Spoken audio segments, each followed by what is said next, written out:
میں قربان جاؤں مولا اشرف علی تھانوی رحمۃ اللہ تعالی علیہ پہ، وہ فرمایا کرتے تھے تقوی ایک کشتی ہے، سبحان اللہ، تقوی ایک کشتی ہے جو اس میں دوسرا درجہ ہے۔ اب تیسرا درجہ کیا ہے یہ ہر کسی کو نہیں ملے گا، تو میرے پیر و مرشد سید عنایت اللہ شاہ بخاری میں Al-Faruqi media, only Islamic relations.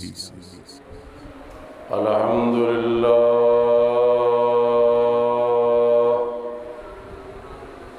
الحمدللہ وکفا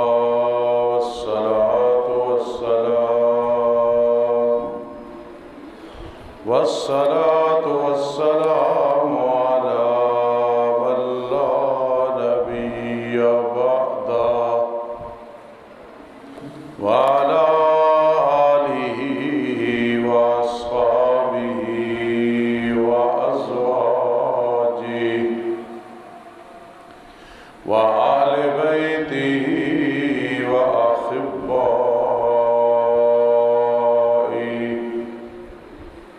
أما بعد فأعوذ بالله من الشيطان الرجيم، بسم الله الرحمن الرحيم، وألزمهم كلمة التقوى، وقال الله تعالى في مقام آخر، ومن يتق الله يجعل له من أمره يسرا۔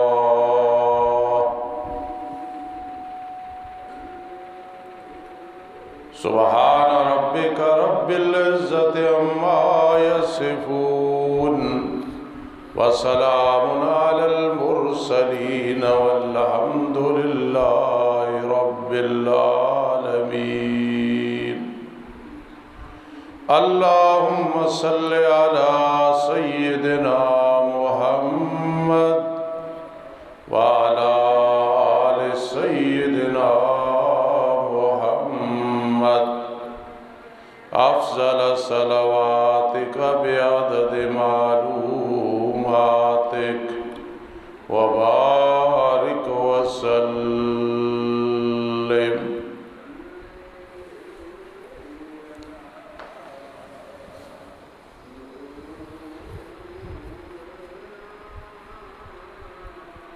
آج پہلے عشرے کا آخری روزہ، یعنی 10ویں روزے کی سحری ہم نے بفضل اللہ بتوفیق اللہ کھائی ہے، اور نیت کی ہے انشاءاللہ العزیز آج رحمت والا عشرہ مکمل ہو رہا ہے۔ تراویح کے اعتبار سے رات کو مغفرت والا عشرہ شروع ہوگا۔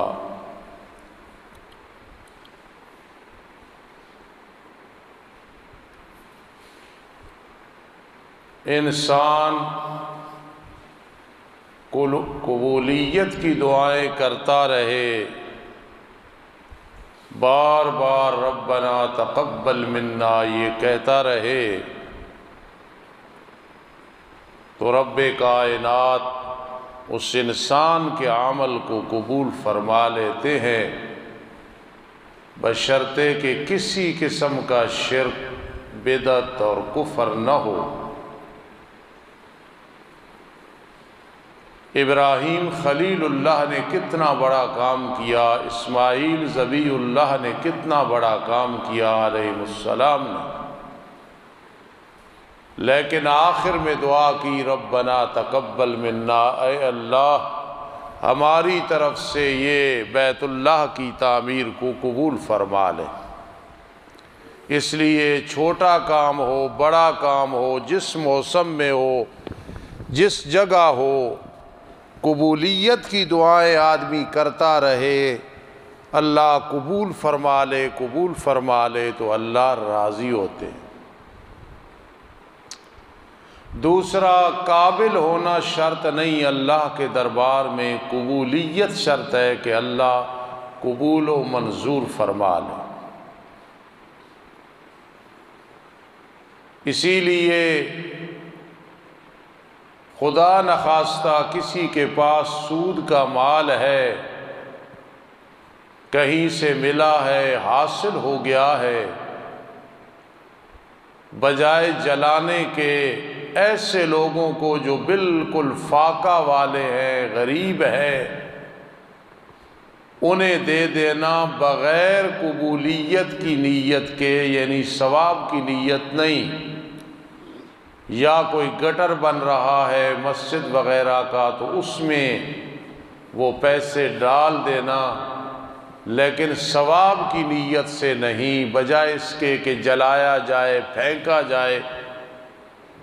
تو سمجھانا میں یہ چاہتا تھا، شاید آپ کو بات سمجھ آ جائے، یقیناً آ گئی ہوگی، کہ قبولیت کی دعائیں بشرطے کہ وہ ثواب کا کام ہو، ربنا تقبل منا، ربنا تقبل منا، ربنا تقبل منا، یہ دعا بہت ضروری ہے۔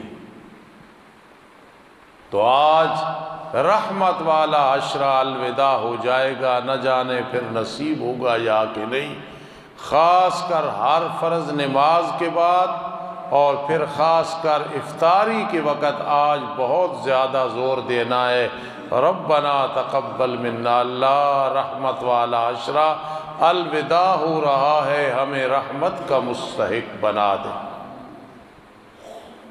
آج کا ہمارا موضوع ہے تقوی کی اہمیت۔ تقوی کی اہمیت کیا ہے؟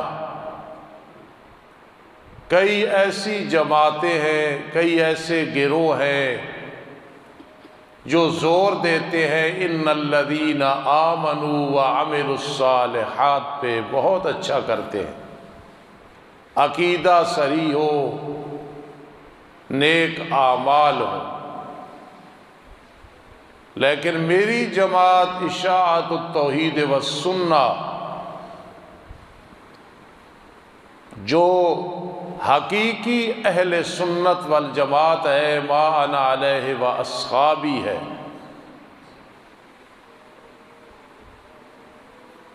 ہمارا نظریہ یہ ہے کہ ان الذین آمنوا، عقیدہ درست ہو، وعملوا الصالحات، اعمال بھی اچھے ہوں، اور ساتھ گناہوں سے بچنا ہے۔ اور جماعتوں کا بھی یہی نظریہ، ہر کسی کا اپنا انداز ہوتا ہے، کوئی گناہ کو اچھا نہیں سمجھتا، جو بھی مسلمان ہے گناہ کو غلط سمجھتے ہیں، لیکن انداز اپنا ہوتا ہے۔ جس طرح ایک خطیب کا اپنا انداز، دوسرے کا اپنا مسئلہ، تو وہی بیان کرنا ہے۔ اس لیے کہ ایک ٹینکی میں پانی ہو، اوپر سے پانی آ رہا ہے اور نیچے سے لیکنگ ہے، اس لیکنگ کو آپ ختم نہیں کریں گے تو اوپر پانی آ رہا ضائع ہوگا، نقصان ہوگا۔ اسی طرح اگر نیکیاں کر رہے ہیں اور ساتھ گناہوں پہ کنٹرول نہیں ہے تو وہ لیکنگ ہو رہی ہے۔ پھر کوئی کہے کہ نماز پڑھتا ہوں برکت نہیں، روزہ رکھتا ہوں برکت نہیں، عمرہ کرتا ہوں برکت نہیں، خدمت کرتا ہوں برکت نہیں۔ بھائی وہ جو لیکنگ ہو رہی ہے اس پہ بھی کنٹرول کر۔ جو گناہ سرزد ہو رہے ہیں، گناہ صرف کوئی 3-4 گناہ نہیں ہے کہ یہ نہیں ہے تو نہیں، ایسے گناہ جنہیں عوام سمجھتی کوئی نہیں، وہ کبیرہ گناہ ہے، اور کبیرہ گناہ 1000 دفعہ نماز تسبیح پڑھنے سے معاف نہیں ہوتا جب تک 2 نفل پڑھ کے باقاعدہ توبہ و استغفار نہ کی جائے۔ تو آج کا جو موضوع مقرر کیا گیا ہے انشاءاللہ وہ بیان کروں گا کہ آمنو بھی کرو، عقیدہ درست، پکا عقیدہ توحید پہ، ایمانیات میں بالکل فٹ سیٹ۔ پھر وعملوا الصالحات، نیک اعمال بھی ہیں، نیک اعمال کے بعد ہر قسم کی گناہوں سے بچنا ہے۔ جب ایسے ہوگا اب ہے کہ یہ لوگ جنت کے مستحق ہیں۔ صبح صبح مجھے یہ بات ذہن میں آئی، اللہ نے ڈال دی کہ تفسیر بیضاوی کے اندر قاضی بیضاوی رحمہ اللہ نے تقویٰ کے 3 مرتبے بیان کیے ہیں۔ تو میں نے عبد الرحمن بیٹے کو کہا کہ جلدی تفسیر بیضاوی مجھے یہاں سے کھول کے دو، وہ لے آیا۔ اب 3 مرتبے میں بیان کرنے لگا ہوں، اور یقیناً میری مائیں بہنیں اور آپ حضرات ان 3 میں سے کسی نہ کسی درجے میں ہے، یہ مجھے پتہ ہے۔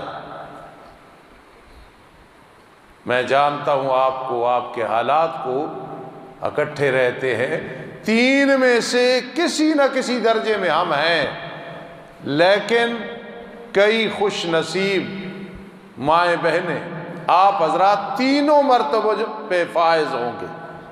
اور یہ تفسیر بیضاوی جو میں کھول کے بیٹھا ہوں، یہ بریلوی، دیوبندی، اہل حدیث حضرات تمام یہ طلباء کو پڑھاتے ہیں۔ اور اس کے شروع میں مصنف نے لکھا کہ جس کو 18 علم آتے ہیں وہ یہ تفسیر سمجھ سکتا ہے۔ تو 18 میں سے 14 علم تو بہت ضروری ہیں،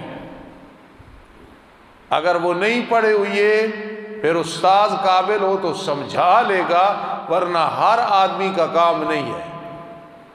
یہ تعارف بھی تھوڑا بہت ہونا چاہیے۔ میرے استاد جی نے مجھے شوال میں شروع کرائی تھی یہ تفسیر، رجب شروع ہو گیا تو ہم پہنچے تھے ان الذین کفروا سواء علیہم اانذرتہم، یہاں پہنچے تو استاد رحمت اللہ تعالی علیہ رحمتاً واسعہ فرمانے لگے بس سال پورا ہو گیا، اللہ برکت دے گا۔ الحمدللہ جہاں سے میں کھولتا ہوں استاذوں کی دعا ہے، کوئی محسوس نہیں ہوتا کہ یہ مشکل ہے۔ اب وفاق والوں نے ایک ربو رکھا ہے، لیکن وہ اتنی تحقیق اور گہرائی کے ساتھ نہیں پڑھاتے استاذ، اور نہ طالب علم سمجھ سکتے ہیں۔ تو اس میں ھدی للمتقین پہ جو لکھا ہے وہ میں بیان کرنے لگا ہوں۔ وَلَهُ ثَلَاثُ مَرَاتِب، کہتا ہے تقوی کرنے والوں، تقوی کا معنی ہے گناہوں سے بچنا۔ اس کے 3 مرتبے ہیں۔ پہلا مرتبہ ہے کہ بالتبری من الشرک، بس شرک نہیں ہے نا تو اس کو کہہ سکتے ہو یہ متقی ہے۔ اس درجے میں درجے ہیں متقی۔ ہم بیٹھے ہیں گناہگار ہیں، میں اپنے بارے کہہ رہا ہوں عاجز ہیں، کسی کام کے نہیں ہیں، لیکن الحمدللہ ہمارے اندر شرک نہیں ہے۔ یہ پیشانی غیر اللہ کے سامنے نہیں جھکتی ہے، ہمیں ناز ہے۔ اللہ ہی وہ ذات ہے جس کے سامنے یہ پیشانی جھکتی ہے۔ نظر و نیاز، منت منوتی اسی کے نام کی دیتے ہیں، سجدے اور رکوع اسی کے کرتے ہیں۔ یہ ہے پہلا درجہ۔ تو اس میں تو تقریباً آپ حضرات اور جو مائیں بہنیں اس میں تو ہم اس پہ فائز ہیں۔ تقویٰ کی اہمیت ذہن میں بٹھانا، یہ تو پہلا درجہ ہو گیا۔ قرآن نے اس کو یوں بیان کیا وَأَلْزَمَهُمْ كَلِمَةَ التَّقْوَى، اللہ نے صحابہ کرام رضی اللہ تعالیٰ عنہ کے لیے کلمہ تقویٰ کو لازم کر دیا۔ جتنے صحابہ کرام رضی اللہ تعالیٰ عنہ تھے کسی میں شرک نہیں تھا۔ میرے آقا کے صحابہ کا ذکر اللہ نے کیا نا قرآن میں، بڑی صفات بیان کی ہیں، اور اللہ سمجھانا یہ چاہتے ہیں کہ جنت ہم نے سجائی صحابہ کرام کے لیے ہے رضی اللہ تعالی عنہ۔ تو اللہ خود بیان فرماتے ہیں یعبدوننی لا یشرکون بی شیئا، میرے پیغمبر کے صحابہ وہ میری ہی عبادت کرتے ہیں، میرے ساتھ کسی کو شریک نہیں ٹھہراتے۔ یعبدوننی لا یشرکون بی شیئا، میری ہی عبادت کرتے ہیں، میرے ساتھ کسی کو شریک نہیں ٹھہراتے۔ کبھی رب نے یوں فرما قل ان صلاتی و نسکی و محیای و مماتی للہ رب العالمین لا شریک لہ۔ ارشاد فرما دو پیغمبر، میرا نماز پڑھنا، میرا قربانی کرنا، میرا زندہ رہنا، میرا فوت ہونا للہ، اللہ کے لیے۔ خدا کی قسم توحید سمجھ آ جائے تو آدمی جب عبادت کرتا ہے تو عرش کا پایا پکڑ کے کرتا ہے، اس کی طرف جب توجہ ہو جائے۔ انی ذاہب الی ربی سیہدین، ابراہیم علیہ السلام نے بڑے انداز سے فرمایا تھا انی ذاہب الی ربی سیہدین، میں اپنے رب کی طرف جا رہا ہوں، میری رہنمائی کرے گا۔ ذرا اس سیر کو جو ناران کا غان اس کے مقابلے میں کیا ہے، مری کیا ہے، دوسرے ملک کیا ہیں، روحانی طور پہ سیر کیا کرو علیحدہ بیٹھ کے۔ انی ذاہب الی ربی سیہدین، اور روح انسان کی عرش تک پہنچ جاتی، یہ کامیابی ہے۔ تو اس لیے فرما میرا نماز پڑھنا، میرا قربانی کرنا، میرا زندہ رہنا، میرا فوت ہونا اللہ کے لیے ہے، جس کا کوئی شریک نہیں ہے۔ میرے پیر و مرشد سید ضیاء اللہ شاہ بخاری حفظہ اللہ کے پاس جب ہم بیٹھتے ہیں، ایک دن بڑا عجیب ترجمہ کیا، میں مطمئن نہیں ہوا، بعد بھی جب میں نے سوچا تو میں نے کہا یا اللہ ان کا سایہ ہم پہ تا دیر رکھنا، یہ تو ابھی بھی چھپے ہوئی رستم ہے کہ کیسی بات کر گئے ہیں۔ ترجمہ کیا اور پھر یہ مولا خضر عیاض صاحب کو سنایا، شاہ جی نے ترجمہ، یعنی اس نے بھی سنا، تو ہر آدمی حیران ہو گیا کہ حضرت کہاں نکل گئے۔ ان صلاتی، میرا گر جانا، یہ معنی ہے جو تصوف والے کر دیں، میرا گر جانا، گر جانا، تو نماز میں آدمی گرتا ہے نا، سجدہ کر رہا ہے، رکوع کر رہا ہے، اللہ کو یاد کر رہا ہے۔ شاہ جی نے فرمایا ان صلاتی، یا اللہ میرا گر جانا، و نسکی، میرا گرا دینا، دین کے دشمن کو، شیطان کو گرا دینا۔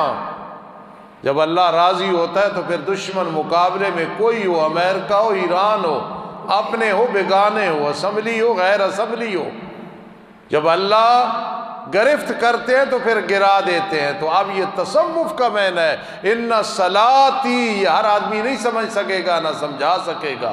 ان صلاتی، میرا گر جانا اللہ، و نسکی، میرا گرا دینا کسی کو، یعنی دشمن کو، للہ، اللہ کے لیے۔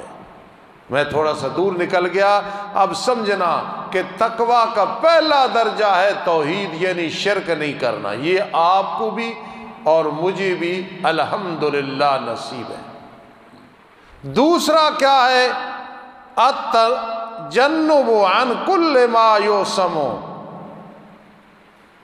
فعلوا ترک حتی الصغائر عند قوم وهو المتعارف باسم التقوى فی الشرع وهو المعنى بقوله تعالی ولو ان اہل القرى آمنوا واتقوا۔ دوسرا درجہ ہے تقوی کا۔ کئی یہاں بیٹھے ہوں گے جن میں یہ چیز بھی ہے، کئی مائیں بہنیں ہیں۔ کیا ہے؟ آدمی ہر اس کام سے بچے جس کے کرنے میں گناہ ہے یا چھوڑنے میں گناہ ہے۔ ایک آدمی کوئی گناہ کرتا ہے، یہ کرنے میں گناہ ہے۔ ایک آدمی نماز چھوڑتا ہے، یہ چھوڑنے میں گناہ ہے۔ یہ مطلب ہے قاضی بیضاوی کا۔ حتی الصغائر، یہاں تک کہ وہ لوگ جو چھوٹے گناہوں سے بھی بچتے ہیں۔ قرآن مجید میں ہے نا، ان تجتنبوا کبائر ما تنہون عنہ نکفر عنکم سیئاتکم، اگر تم بڑے گناہوں سے بچے، ہم چھوٹے چھوٹے تمہارے گناہ بغیر توبہ کے اسی طرح معاف کر دیں گے۔ میرے آقا علیہ الصلوۃ والسلام کتنی محبت ہے اپنی امت کے ساتھ۔ جب یہ آیت نازل ہوئی تو بخاری شریف کا میں شعر پڑھنے لگا ہوں، حدیث میں ہے میرے آقا نے فرمایا اللہ اگر تو معاف کرنے پہ آئے پھر ہمارے کبیرہ گناہ ہماری امت کے معاف کر دے۔ وَأَيُّ عَبْدٍ لَكَ مَا أَلَمَّا، کون سا تیرا بندہ ہے جو چھوٹے گناہوں سے بچتا ہے؟ بڑے بڑے ہم تو معصوم ہیں، انبیاء ہیں، میری امت گنہگار ہے۔ مولا ایو عبد لک ما علما، کون سا بندہ ہے جس سے چھوٹے گناہ نہیں ہوتے؟ چھوٹے تو معاف کر رہا ہے، کمال ہے اللہ میری امت کے بڑے گناہ بھی معاف کر دے۔ سبحان اللہ، یہ شفقت کہیں ملے گی؟ کبھی نہیں ملے گی۔ ماں باپ ہے، استاد ہے، پیر ہے، مرشد ہے، چچا ہے، ماموں ہے، دادا ہے، دادی، نانا نانی، دوست ہے، یہ پیار پوری دنیا کا ملائے تو نہیں۔ ما لما، تو یہ دوسرا درجہ ہے تقویٰ کا کہ یار میں یہ کام کروں گا، کیوں نہ کرنا گناہ ہے، یہ میں نہیں کروں گا کیونکہ کروں تو گناہ ہے، یہ دوسرا درجہ ہے۔ کئی لوگ گزر گئے ہیں میرے نمازیوں میں، مقتدیوں میں، دوستوں میں، جن میں یہ چیزیں تھیں۔ میرا گمان یہ ہے آپ میں سے بھی کئی بیٹھے ہوں گے، میری مائیں بہنیں بھی، کئی لوگ نہیں آ سکتے مجبوری کی وجہ سے، کئی مائیں بہنیں گھروں میں بیٹھ کے، کئی قبروں میں پہنچ گئی، ان میں بھی یہ چیز ہوگی۔ اپنی طرف سے کوشش کی ہر گناہ سے بچے، ہر گناہ سے بچے، کرنا چھوڑنا ہر چیز سے بچے۔ یہ دوسرا درجہ ہے۔ آج ہمارا موضوع ہے تقویٰ کی اہمیت۔ میں قربان جاؤں مولانا اشرف علی تھانوی رحمۃ اللہ تعالی علیہ پہ، وہ فرمایا کرتے تھے تقویٰ ایک کشتی ہے۔ سبحان اللہ، تقویٰ ایک کشتی ہے جو اس میں بیٹھ جائے طوفان سے اور سیلاب سے اور عذاب سے بچ جاتا ہے۔ وَلِبَاسُ التَّقْوَىٰ ذَلِكَ خیر۔ حبیب الرحمان کا لباس، حاجی صاحب کا لباس، آپ کا لباس سفید ہے، بہت اچھا ہے، یہ میرے آقا کی سنت ہے، لیکن یہ ہو اور اندر کالا ہو، اندر تقویٰ نہ ہو تو بات نہیں بنے گی۔ وَلِبَاسُ التَّقْوَىٰ ذَلِكَ خیر۔ دل ولی بن جائے، دل گناہوں سے نفرت رکھے، کسی کا ڈر نہیں، کسی کی خوشامد نہیں، ہر قسم کے گناہوں کو چھوڑ دیا ہے۔ کیوں چھوڑا ہے؟ وَلِبَاسُ التَّقْوَىٰ ذَلِكَ خیر۔ ظاہری میرا لباس سفید ہے تو جو باطنی لباس ہے اس کو بھی سفید رکھنا ہے کہ گناہ سے قادر ہونے کے باوجود نہیں کرنا۔ اب تیسرا درجہ یہ قرآن میں یوں وَلَوْ أَنَّ أَهْلَ الْقُرَىٰ آمَنُوا وَاتَّقَوْا، فرما اگر بستیوں والے ایمان لے آئیں، اس وقت جو کافر تھے، اور گناہوں کو چھوڑ دیں، لَفَتَحْنَا عَلَيْهِمْ بَرَكَاتٍ مِّنَ السَّمَاءِ، آسمان سے اللہ برکتیں نازل کرے گا۔ آج ہم کئی مشکلات میں ہیں، حکومت کے حوالے سے، برادری کے حوالے سے، رشتوں کے حوالے سے، کاروبار کے حوالوں سے، معمولی سا دشمن جو انسان کی نیند کو حرام کر دیتا ہے، اور اللہ کی مدد کیوں نہیں آتی؟ اللہ فرما رہے ہیں وَلَوْ أَنَّ أَهْلَ الْقُرَىٰ آمَنُوا وَاتَّقَوْا، ایمان والے سن لو، جو نہیں ہیں ایمان والے وہ اگر ایمان لے آئیں، گناہوں کو چھوڑیں، لَفَتَحْنَا عَلَيْهِمْ بَرَكَاتٍ مِّنَ السَّمَاءِ، کوئی مشکلات نہیں رہیں گی۔ قرآن نے ہمیں بتا دیا وَمَن يَتَّقِ اللَّهَ يَجْعَل لَّهُ مِنْ أَمْرِهِ يُسْرًا۔ نہ کسی تویز والے کے پاس بے شک جا، نہ وظیفے والوں کے پاس جا، نہ کسی اور کے پاس جا، ایک ہی تویز بنا لے، ایک ہی بات کہ میں نے اللہ کی نافرمانیوں کو چھوڑنا ہے۔ وَمَن يَتَّقِ اللَّهَ يَجْعَل لَّهُ مِنْ أَمْرِهِ يُسْرًا۔ او پہاڑ جیسی بیماری اور مصیبت اور دشمن جو تیرے مقابلے میں کھڑا ہے، فرمایا اللہ سب آسان کر دے گا۔ یہ دوسرا درجہ ہے۔ اب تیسرا درجہ سن لیں، پھر ٹائم ختم ہو گیا، اللہ سرور بہت پابند ہے ٹائم کا، پھر وہ محسوس کرتے ہیں۔ تیسرا درجہ کیا ہے؟ یہ ہر کسی کو نہیں ملتا۔ تیسرا درجہ، پہلا کسی میں ہے الحمدللہ ہے، ہمارے اندر شرک نہیں۔ دوسرا بھائی میں تو کمزور آدمی ہوں، کئی بیٹھے ہوں گے جن کے اندر یہ ہوگا۔ تیسرا درجہ یہ ملے گا تو میرے پیر و مرشد سید عنایت اللہ شاہ بخاری میں تھا، قاضی شمس الدین علیہ رحمت میں تھا، مولانا غلام اللہ خان میں تھا، جنید بغدادی میں تھا، قاسم نانوتوی، حسین احمد مدنی، محمود الحسن، رشید احمد گنگوئی، انور شاہ کاشمیری، میرے استاذ محترم مولانا نور محمد نور اللہ مرکزہم رحمہم اللہ تعالی، ان لوگوں میں تھا۔ اور یہ کیا ہے؟ یہ فرمایا وَيَتَبَتَّلْ إِلَيْهِ بِشَرَاشِرِهِ وَهُوَ التَّقْوَى الْحَقِيقِ مطلوب بِقَوْلِهِ تَعَالَى اتَّقُوا اللَّهَ حَقَّ تُقَاتِهِ۔ اگر آج کسی میں یہ درجہ آ گیا نا، یقین کرنا وہ اپنے وقت کا جنید بغدادی ہوگا۔ اگر وہ عورت ہے تو رابعہ بصری ہے، اور اگر مرد ہے تو میں اسے جنید بغدادی کہوں گا، لیکن ہے بڑا مشکل، اللہ آسان کر دے۔ آخری درجہ فرسٹ ڈویژن جسے ممتاز کہتے ہو، وہ تقویٰ کیا ہے؟ اتنا تقویٰ آ جائے کہ اتقوا اللہ حق تقاتی، حق ادا کر دیا متقی نے۔ کیسے؟ گناہ بھی نہیں کرتا اور دل میں خیال بھی نہیں آتا، شیطان کی کیا جرت کہ آ کے دل کو کھٹکھٹائے فلاں گناہ فلاں گناہ فلاں گناہ، اس کے دل میں بھی خیال نہیں آتا۔